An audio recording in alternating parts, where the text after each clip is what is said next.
Hello and welcome to MXDOUT. My name is Roger and I am your presenter for today, as normally in most of my videos anyway. But other than that, on this channel we do loads of things to do with computers and electronics and vlogging and stuff like that, but normally we do things with camera gear like once a month or something like that, and video production. And we are moving on a little bit more stronger in 2019. But also, down below is merch store. If you want to check out anything, you want to buy anything from merch store to give us a little kickback and everything like that. If you're new to the channel, hi from me. And any comments you want to that relate to any part of this video, leave them down below. Like this video and subscribe if you do like it. And don't forget to leave a comment as normal. Okay, let's just get on. But anyway, this video is going to be about the Osmo Pocket and the Pro 7, so the GoPro 7. Now, people are very competitive with, my one's bigger than yours or better or whatever. But this time I'm going to be talking about how my thoughts and feelings are towards these people and these companies. So with DJI OSMO Pocket, coming from someone that had the Osmo first and also the Phantom 2 quadcopter years ago, and using the GoPro as well as a camera to go onto the DJI Phantom 2, and also coming from the Osmo, which had an electronic stabilization, or mechanical stabilization I should say, and then also coming from a GoPro background, which I wanted a steady action camera to get those nice detailed shots and be rugged and be an action cam and stuff. Alright, so first off, let's talk about the points, the pros and the cons. So with the GoPro 7, it has electronic stabilization, so it's built into the actual camera itself, and it's like having a lens on a camera that's got stabilization, so you can literally hold it in your hand, and if with a slight movement like that you don't get the shakiness or anything like that, especially if you've got shaky hands. Now if you've got a non-stabilized lens and you've got a very big 70 to 300mm and you don't have stabilization, just holding it steady and trying to focus and stuff like that, it's going to go a bit pig tongue. It's just basically going to be shaky and unusable footage, and it's going to look horrible.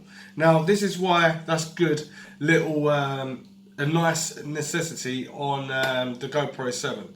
So basically all the other GoPros all shaky footage and all that. Sometimes it's good to have shaky footage and sometimes it's not. Majority of people like to have nice steady footage. Now the difference between Osmo Pocket, now I've had this for ages, but I couldn't undo it because it was meant to be for Christmas, and it's now the 28th, and I thought I'll just start speaking about it because I know everything about the Osmo, and I know everything about the Ronin S because I've got the Ronin S as well, and it takes things and attributes from both categories, and also from the quadcopter range as well, and the GoPro as well at the same time, which is really mad, but we're going to speak about this. So GoPro 7, it's got stabilization, electronic stabilization, whereas this has got mechanical stabilization.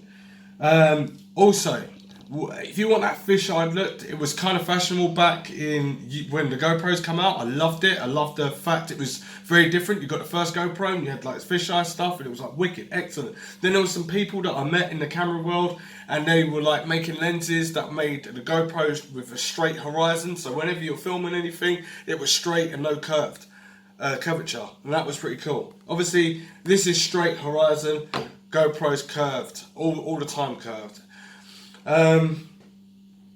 We got interchangeable batteries on the GoPro 7, but we don't have interchangeable batteries on the Osmo, which means that for the business of DJI itself, it means that they can bring a product number 2 with better features, because obviously everyone's shouting about things that it doesn't have and always kind of comparing it to the GoPro 7.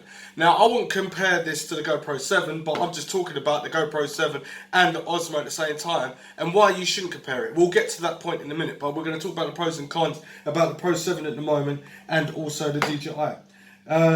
Also, the GoPro is more expensive by $379.99, whereas this is $329.99 if I remember rightly. This is not rugged. So if you drop this, this will break. As simple as that, and it will scratch. I ain't even got this in a box, but I already can tell you what it's like because of all the other Osmos and stuff like that.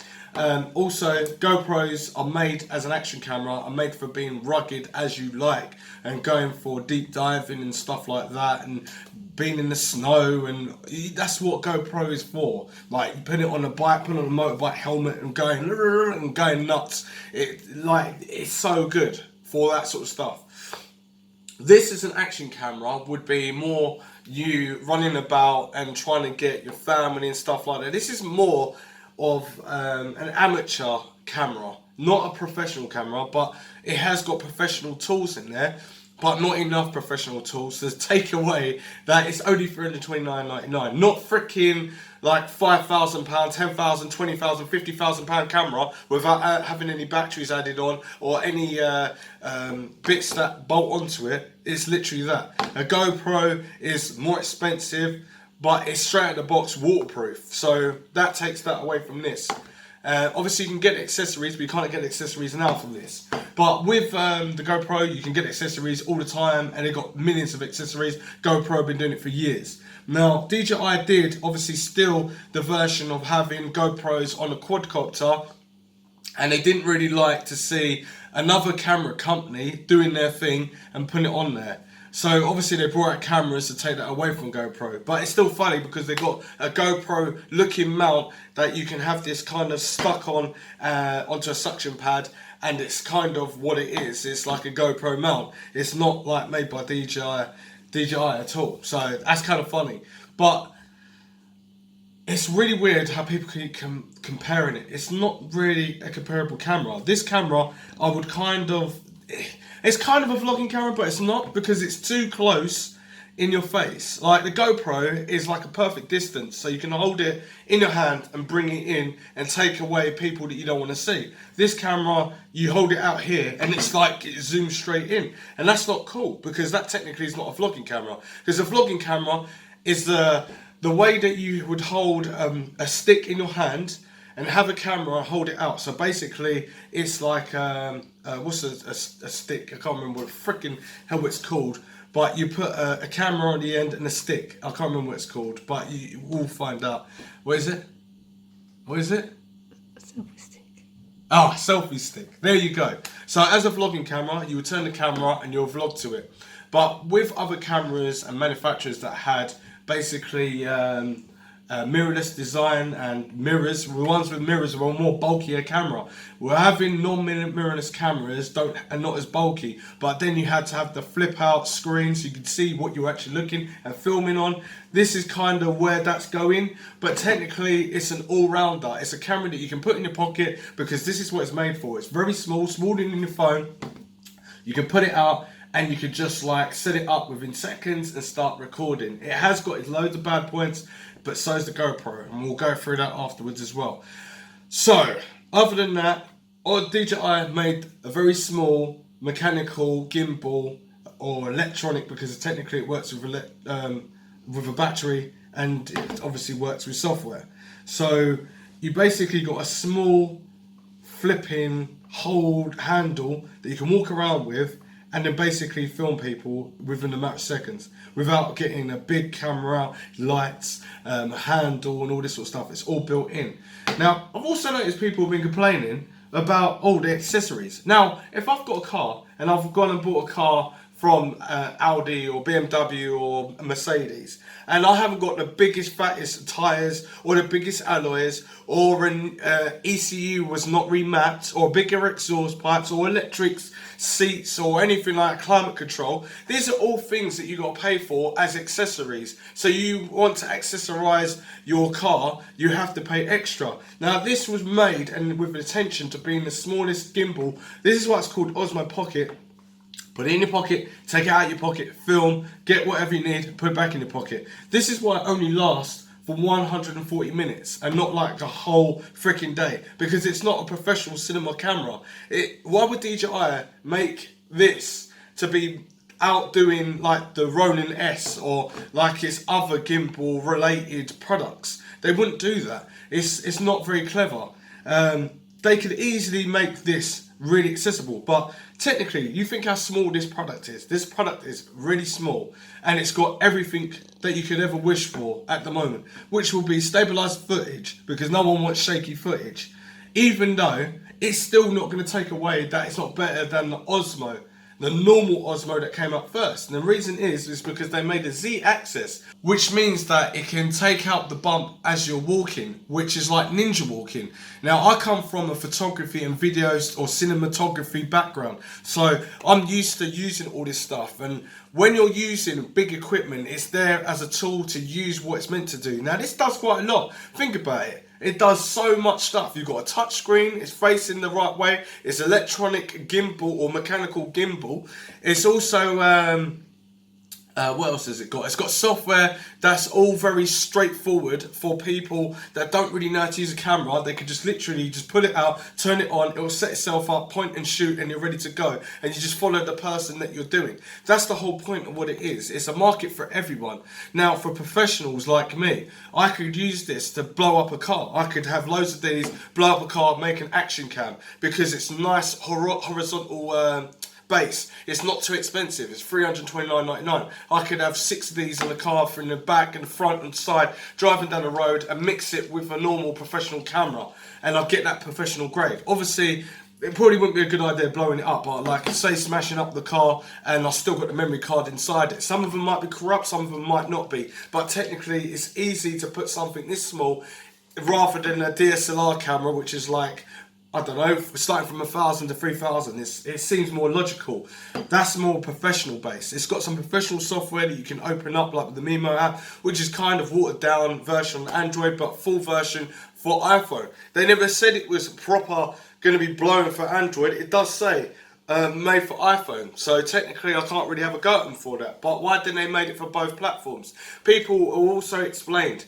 I got angry. Why have they not got the old school micro USB like what you would have on the Note 8, I think, or the, it might be the Note 8. So all those old phones have got the old school like micro or mini USB that you can connect to like, the PlayStation 4, and other devices that you would use. Now it's Type-C and Lightning cable. Obviously we're evolving and using Type-C because you can put it in anyway. It makes it easy and accessible. This is what this is meant to be about, easy and accessible.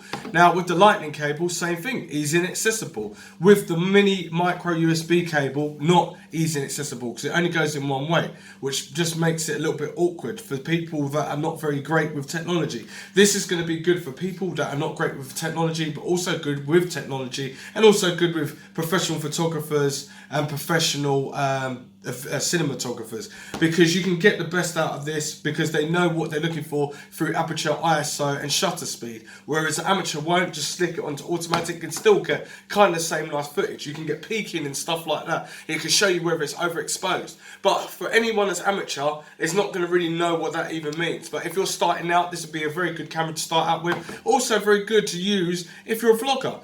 But technically you've got to know how to use it as a vlogger because the camera goes up too big, so too close. So if I'm walking down the road, technically I can't see all the nice stuff behind me. I don't get that shallow depth of field as much and everything like that. You do get a bit of blurring, but not loads. Now that's the difference between a professional camera. So people will put a big DSLR camera with a Joby stick or something like that, so they can rest the camera down after their arms are getting tired, because the camera is going to be pretty much a big heavy payload, so more like 1 kilo to 1.3 kilos, whereas this is very light. But when you're holding the camera, look, right, we'll forget about everything else now, as I'm going way too much into it.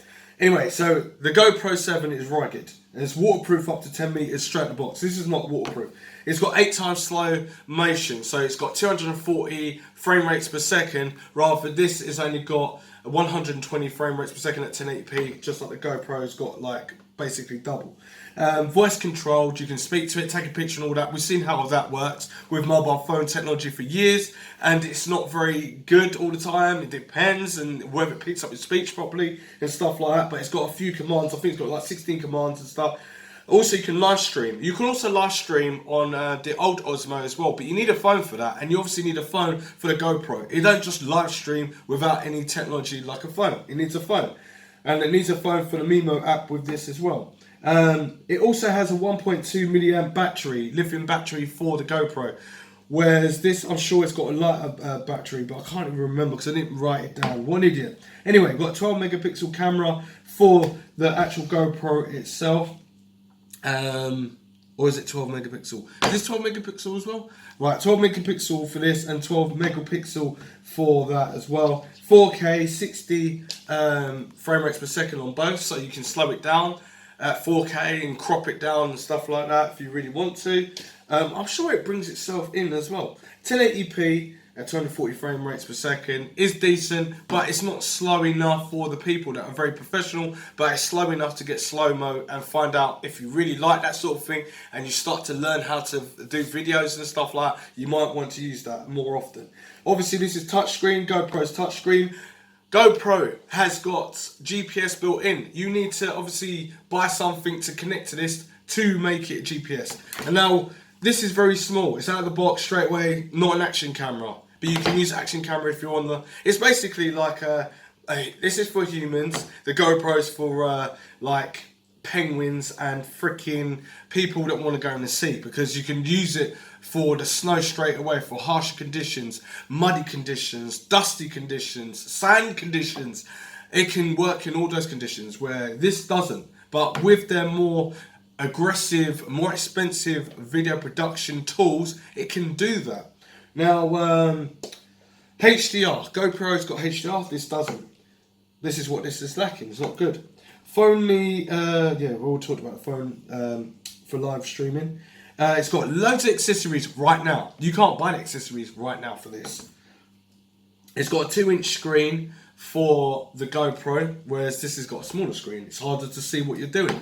But if it was a bigger screen, that means it would be a bigger handle, means it would be a bigger product. So basically, they've made a small product, which is meant to be a pocket, meant to be a camera, and it's electronic stabilization. They've worked that out. Compatible with, what's it say? Oh yeah. So this is also not compatible with the quadcopter. People were talking about this being compatible with a quadcopter, whereas the GoPro straight up is compatible on a selfie stick, compatible with their quadcopter and everything. Just straight. That's how it is, but this is not. But it takes all the elements. Now, this is what I'm going to talk about. So, coming from a background of having an Osmo and GoPro and quadcopters and stuff like that, this doesn't work with the Maverick Pro, but it's a good idea. It's more stabilized and it's nicer and everything like that. But think about it. GoPro kind of smashed it with having everything that could be working with one tool. So, selfie stick on the camera works with a quadcopter or works on its own. You can't take off the head and start working with it on its own. But it is small and it's out of the box. So I can see why people are kind of making sure that they're going, this is a comparison. Comparison with that, comparison with that, comparison with that. It doesn't make no sense, because this is complete different product. Other than it's a camera, but it's a complete different product to an action camera. It's got curvature, it's not horizontal, or it hasn't got a horizon line. So everything's just kind of different. This is mechanical, that's software. It's made to go out in different weathers and diving. This can do, but it's not straight in the box waterproof. So it's totally different right there. Different software. So, yeah. Right. So we've got a 3-axis stabilization gimbal. We've got 1.23 sensor on here. We've got a maximum battery of 140 minutes. No interchangeable batteries, but we'll come back to that in 1 second. Oh no, we're on there right now. No interchangeable batteries, whereas the GoPro has interchangeable batteries. Now this is where its fault is, but technically I think DJI will be leaving it for part 2, as I said, to have an interchangeable battery, because it'll be more marketed to people with the fixes that people will be like, DJI are good at listening to people and obviously doing firmware updates, but people are upset that the accessories are not out yet. But then people are also upset as, why do I need to pay more money for the accessories? Remember, this is DJI, and it's kind of like a white and black product. Right, so you buy what you get. It's a bit like Apple. Apple charge a very premium price because that's what they do with their products. Now, with this not having interchangeable batteries, that'll be for part 2, I reckon. Very compact, we already know that. Nicest, coolest system. Now with my phone, it's got no like making fan noises, but the Osmo has that fan noise. They had the firmware, cut it off, and then it comes back on when it gets really hot. And this was recording in the winter. So imagine recording in the summer, it gets really brutally hot. Now this would get hot as well, and it would get hot in the summer as well. But people have been like having loads of these products sent to them and stuff in different climates, and they work differently. Like obviously people do different things. Now when they're holding this, they're getting crap mumbly sound, so that means it's not for everyone. Some people got small hands, so they hold things differently. Now this is meant to be held with 2 fingers or 3 fingers at the most, so you can literally hold it. Now we're going to keep going on because there's quite a few things it's obviously got. So single-handed design fingers, that's what I've already said. Universal attachment parts, they're not even out yet. Active face tracking, so it's got like a little bit of an AI bit of software on there to make it a little bit more premium. So when you're moving about, the gimbal will be following your face because of the software. That comes from the Maverick. When you're walking along, nice little tracking control, that's pretty good software, but they put it in there. Now for $329.99 you're getting so much out of a little product, but people are asking for too much for something that's so small at the moment for version 1. We've got first person view, so we can turn it around, have selfie mode and all that sort of stuff. 3x3 panoramic mode. So it stitches all the pictures for you, like in, I think it's in the Osmo, the very first one. I think that once you do that, then you have to kind of get the software, and then you kind of have to stitch it yourself. That would be a right bitch, but this is, it does it for you. Motion lapse, or motion time lapse, it does this in there, and it does that in the GoPro as well, so you can walk around and get the hyperlapse and stuff like that, or leave it sitting down doing motion lapse. But the only thing is, they didn't really think about the base too much, and if you've got the phone connected when you're setting things up, then kind of becomes a bigger product than what it is. You start bolting more accessories on, and it becomes more of a bigger product. And then when you're talking about getting a much more bigger product, then you might as well look for elsewhere for a bigger product itself, because then it will have more accessories on there. But when it has more accessories, then it will become more premium in price as well. Night shot, so this is better. This is better in the dark than what the actual GoPro 7 is. Most shots that you see on the website for GoPro is the fact that it's always in really crisp light, some snowboarder, lights reflecting everywhere. It works really well in light. All cameras work the best in light. That's the whole point. You spend a premium, more and more and more, 10,000, 20,000, 30,000, 40,000, 50,000 pounds for better composition of camera sensors. The full sensors is the one that you can do more with rather than the smaller sensors. We're not that far in technology yet, and even if we are, companies like this are not going to make themselves too obvious by giving you the best straight away, because that technology means that when we get to a certain level, you're paying a premium to get more, to charge more for an extra product. Are you going to buy that product when you've already got that stuff already in version 1? No, they're going to keep that like as it is, and that's how they make their money. You've got editing suite with this, but you've got editing suite with GoPro as itself. Most people will take and use Premiere Pro or I can't remember the other software, Final Cut Pro and all this other software. To be honest with you, I won't be using that editing suite. I just go straight to Premiere Pro because I'm from a professional background and I like to be able to muck about and try and strip things back. But technically with this camera, you can't strip things back as much because it's only a small sensor. You're asking for a lot to be put into such a small camera, and it's only 2018. Also, we're nearly in 2019. I still don't think we'll even be that far yet. It's a lot of glass, a lot of software, a lot of technology, and a lot of know-how to get to that level as well. Anyway, we've got accessories available soon, but not yet. Obviously, it's cost £329, which I already said. It's also 116 grams in lightweight, and it's very portable. You can, anyone can take this with them. This is 12.1 millimeters in height, 26.6 millimeters in width, 36.9 millimeters in depth. That is pretty damn small. That is smaller than my phone. And I'm using the Note 9 to film this right now. There's an f.2 aperture, and that's another thing. You can't even mess around with the aperture. Aperture's already set. All you can mess around with is a shutter and the ISO on there. So technically you're just going to have to make it work.